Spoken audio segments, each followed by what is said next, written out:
love the trades I bought at Midtown Comics, but half the fun of Comic-Con is meeting the creators who made them. Let's check out Artist Alley.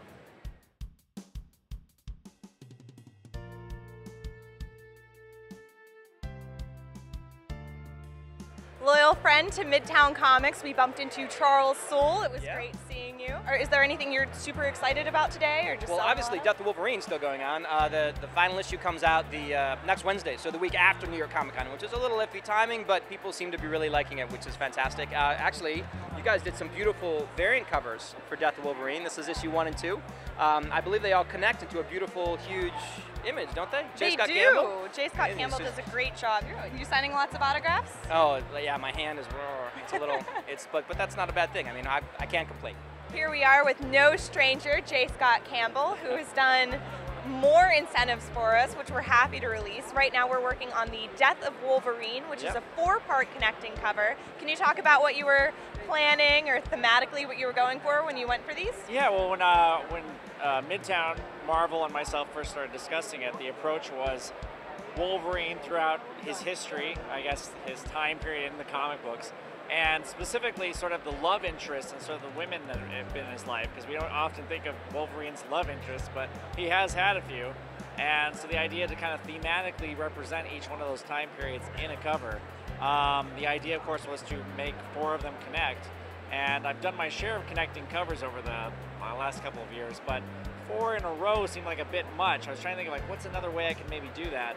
And then sort of the idea of doing them sort of much more as a giant, like, poster with a center Wolverine, like an iconic Wolverine in the center, sort of linking them all, seemed like it just was an idea that just came real natural to the, as a solution. And also too, if you'll notice as the covers come out, each one of them has a little bit of a specific color scheme.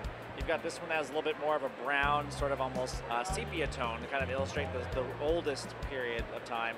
This one has a blue kind of tint that kind of has the cold. It was meant to sort of create a cold atmosphere. This one has lots of deep reds, and the final one that will come out with Jean Grey has a lot of green to kind of play up her outfit. Give each one a color scheme while at the same time having them all tie together.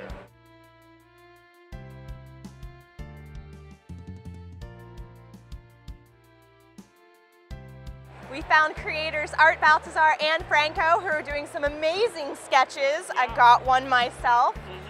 Creators, if you're not familiar, we have Aw Yeah Comics, Itty Bitty Hellboy. Can you talk about some of your work, some of your favorites? We are here drawing our Action Cat and Adventure Pug.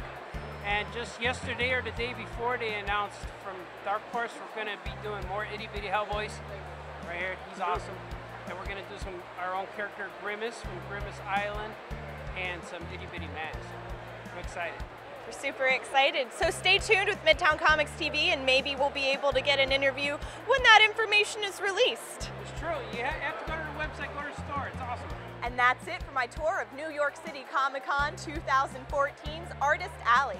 I want to say thank you so much for everybody who got to stop and talk to us, from Charles Soule about Death of Wolverine, to Art Balthazar and Franco for my personalized sketch. Stop by next year and get your very own.